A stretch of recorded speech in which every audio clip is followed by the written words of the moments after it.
അതിന് കൃത്യമായിട്ടൊരു സംവിധാനം ഒരുക്കാൻ സാധിച്ചില്ല എന്നത് തന്നെയാണ്.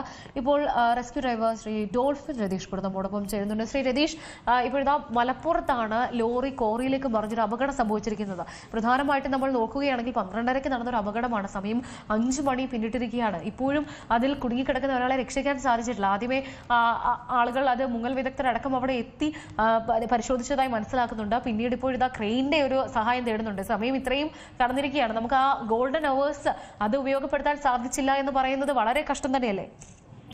അല്ല, പല ദുരന്തങ്ങളിലും നമ്മൾ കണ്ടുവരുന്ന ഒരു കാഴ്ച എന്ന് പറഞ്ഞാൽ ഈ പറഞ്ഞ ഗോൾഡൻ അവേഴ്സ് നമ്മൾ അങ്ങനെ പലപ്പോഴും ഉപയോഗപ്പെടുത്താറില്ല. കാര്യം പ്രശ്നം എന്ന് പറയുന്നത് നമ്മുടെ ഈ കേരള സംസ്ഥാനത്തിന്റെ പല സ്ഥലങ്ങളും പല ജലാശയങ്ങളുടെയും ഒരു കൃത്യമായ കണക്ക് ശരിക്കും എനിക്ക് മുമ്പ് സംസാരിച്ചിരുന്ന നമ്മുടെ ദുരന്ത നിവാരണവുമായി ബന്ധപ്പെട്ട് സംസാരിച്ചിരുന്ന സാറിന് പറഞ്ഞ പോലെ തന്നെയാണ്. കാര്യം വെച്ചാൽ അതിന് കൃത്യമായ ഒരു കണക്കില്ല. കാര്യം ഈ കോറികളുടെ ഒരു പ്രശ്നം വരുമ്പോൾ നമ്മൾ മനസ്സിലാക്കേണ്ടതെന്ന് വെച്ചാൽ ഈ വെള്ളത്തിന് പ്രഷർ വേരിയേഷൻ ഉണ്ടാവും. നമുക്കിപ്പോൾ കായലിലോ കടലിലോ പിന്നെ മറ്റ് ജലാശയങ്ങളിൽ ഇറങ്ങുന്നത് പോലല്ല. കോറിയിലാകുമ്പം ഈ വലിയ ആഴമുള്ള ജലാശയമായിരിക്കും. അതിലേക്ക് നമ്മളൊരു സ്കൂബ ഡൈവറിന് മാത്രമേ നമുക്ക് പോകാൻ പറ്റുള്ളൂ. അല്ല ഒരു ഫ്രീ ഡൈവറിന് ഒരിക്കൽ പോലും അവിടെ താഴെ മുങ്ങി പോവുകയോ അങ്ങനെയൊന്നും ചെയ്യാൻ പറ്റത്തില്ല അതിനകത്ത്. അപ്പൊ നമുക്ക് അവിടെ ഒരു ഫയർഫോഴ്സിന്റെ ഏറ്റവും മികച്ച സ്കൂബ ഡൈവിംഗ് ടീമാണെന്നാണ് ഞാൻ മനസ്സിലാക്കുന്നത്. കാര്യം പല ദുരന്തങ്ങളൊക്കെ നമ്മുടെ കേരള സംസ്ഥാനത്ത് ഉണ്ടായപ്പോഴും അവരുടെ ഈ പറഞ്ഞ പോലെ അവരുടെ കഴിവും ഇതെല്ലാം വെച്ചിട്ട് ചെയ്ത കാര്യങ്ങളൊക്കെ നോക്കുകയാണെങ്കിൽ ഏറ്റവും മികച്ച സംഭവമാണ്. പക്ഷെ നമ്മൾ ഈ കോറിയിലേക്ക് വരുമ്പോഴുള്ള പ്രശ്നം എന്ന് പറയുന്നത് ഈ പ്രഷർ വേരിയേഷൻ ഉണ്ടാവും. നമ്മൾ ഒരു ഡൈവർ താഴേക്ക് പോകുമ്പോൾ ഒരു ബുദ്ധിമുട്ടുണ്ട്. അപ്പൊ അതിന്റെ ഒരു പ്രശ്നം കൊണ്ടായിരിക്കാം എനിക്ക് തോന്നുന്നു ആ ഡൈവർ തിരിച്ചു വന്നതിന്റെ ഒരു സാഹചര്യം ഉണ്ടായിരിക്കുന്നത്. പിന്നെ ഈ പറയുന്നത് പോലെ തന്നെ നമ്മുടെ പഞ്ചായത്തുകളിലായാലും ഈ ജില്ലകളിലായാലും ഒക്കെ സംസ്ഥാനത്തിലൊക്കെ ഉള്ള ഈ പറഞ്ഞ ദുരന്ത നിവാരണ സംവിധാനം കുറച്ചുകൂടെയൊക്കെ മെച്ചപ്പെടുത്തണം. നമ്മളിപ്പം ഒരാൾക്ക്, അതായത് ഇപ്പം നമുക്കൊരു ആൾക്ക് ഇറങ്ങി നോക്കാൻ കഴിയാത്ത ഒരു സാഹചര്യം വരുമ്പോൾ നമുക്ക് അവിടെ മെഷീനറീസ് ഉപയോഗിക്കാം. ഇപ്പൊ അണ്ടർ വാട്ടർ ക്യാമറയൊക്കെ നമുക്ക് എത്രയോ അടിയിലൊക്കെ പോയി നമുക്കത് സെർച്ച് ചെയ്യാൻ പറ്റുന്ന സംവിധാനങ്ങളൊക്കെ നമുക്കുണ്ട്. എന്നിട്ട് പോലും നമ്മുടെ സംസ്ഥാന ഈ ഇത്തരം ഫോഴ്സുകളിലൊക്കെ പോലീസിലായാലും ഈ ഫയർഫോഴ്സിലായാലും അല്ലെങ്കിൽ മറ്റ് സംവിധാനങ്ങൾക്കായാലും അത്തരം ഒരു ടെക്നോളജി യൂസ് ചെയ്യുന്നതായിട്ട് ഞാൻ ഇതുവരെ എങ്ങും കണ്ടിട്ടില്ല. നമ്മൾ പല സ്ഥലത്തും നമ്മൾ ഈ കാര്യങ്ങൾ ക്ലാസ് എടുക്കാൻ പോകുമ്പോഴൊക്കെ പറയുന്നുണ്ട്. എങ്കിൽ പോലും എന്തുകൊണ്ടാണ് അങ്ങനെ? ഇപ്പൊ നമുക്കൊരു ആൾക്ക് ഇറങ്ങി പോകാൻ പറ്റാത്ത, മനുഷ്യന് സാധിക്കാത്ത സ്ഥലങ്ങളിലൊക്കെ നമ്മളിപ്പോൾ അണ്ടർ വാട്ടർ സംവിധാനങ്ങളൊക്കെ ഉണ്ട്, ക്യാമറയുണ്ട്, അതേപോലെ പോകുന്ന മെഷീനറീസ് ഒക്കെ ഉണ്ട്. അപ്പൊ അതെല്ലാം നമ്മുടെ ഫോഴ്സിനുണ്ടെങ്കിൽ തീർച്ചയായും ആ സ്പോട്ടിൽ തന്നെ നേരത്തെ പറഞ്ഞ പോലെ ഗോൾഡൻ അവറിലൊക്കെ തന്നെ നമുക്ക് ഈ രക്ഷാപ്രവർത്തനത്തിന്റെ എന്താ പറയാ വേഗത കൂട്ടാൻ കഴിയും. ഇങ്ങനെ ഒരു അപകടം സംഭവിക്കുമ്പോൾ പ്രധാനമായിട്ടും എന്തൊക്കെ കാര്യങ്ങളായിരുന്നു എടുക്കേണ്ടിരുന്നത്? അല്ലെങ്കിൽ ഇങ്ങനെ ഒരു അപകടം സംഭവിച്ചു, തുടക്കത്തിലുള്ള ഒരു രക്ഷാപ്രവർത്തനം അതെങ്ങനെയായിരിക്കണം ഉണ്ടായിരിക്കേണ്ടത്? ഒരു എന്താ പറയാ ഒരു അപകടം എന്ന് പറയുമ്പോൾ നമുക്ക് പ്രഡിക്ട് ചെയ്യാൻ പറ്റത്തില്ലല്ലോ, എങ്ങനെ ഉണ്ടാകും എങ്ങനെയാന്നുള്ളതാണ് ശ്രമം. പക്ഷെ ആ ഉണ്ടാകുന്ന സിറ്റുവേഷൻ എന്ന് വെച്ചാൽ നമുക്ക് പ്രാദേശികമായിട്ടുള്ള ആൾക്കാരുടെ സഹായം തേടാൻ പറ്റും. ഇപ്പൊ നമുക്ക് കടലിലാണ് ഒരു അപകടം ഉണ്ടാകുന്നത്, മത്സ്യത്തൊഴിലാളികളൊക്കെ ആകുമ്പോൾ അവർക്ക് കടലിന്റെ വെള്ളങ്ങളും ജലാശയങ്ങളെ കുറിച്ച് അറിയാൻ പറ്റും. പുഴകളിലെയും അവസ്ഥ ഇതാണ്. ഡാമിലും ഒക്കെ ആകുമ്പോൾ നമുക്ക് അറിയാൻ പറ്റും.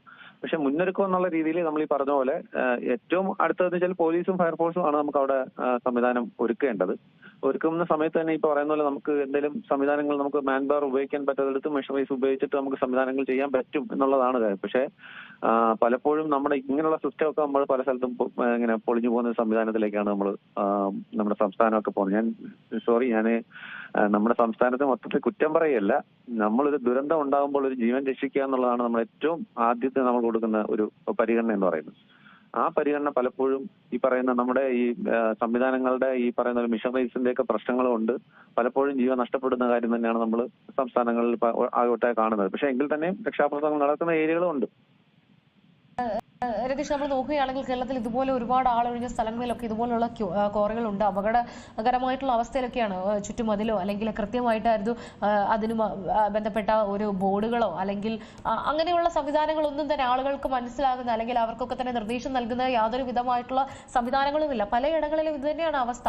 ശരിക്കും ഒരു അപകടം ഉണ്ടായിക്കഴിഞ്ഞിട്ട് അത് പ്രതിരോധിക്കുന്നതിന് പകരം അതിന് മുന്നേ തന്നെ ഇതൊക്കെ പരിശോധിച്ച് കൃത്യമായിട്ട് റിപ്പോർട്ട് നൽകേണ്ടതും അതേപോലെ അതിന് വേണ്ടുന്ന പ്രതിരോധം ഉയർത്തേണ്ടതും ഒക്കെ അനിവാര്യം തന്നെയാണ്.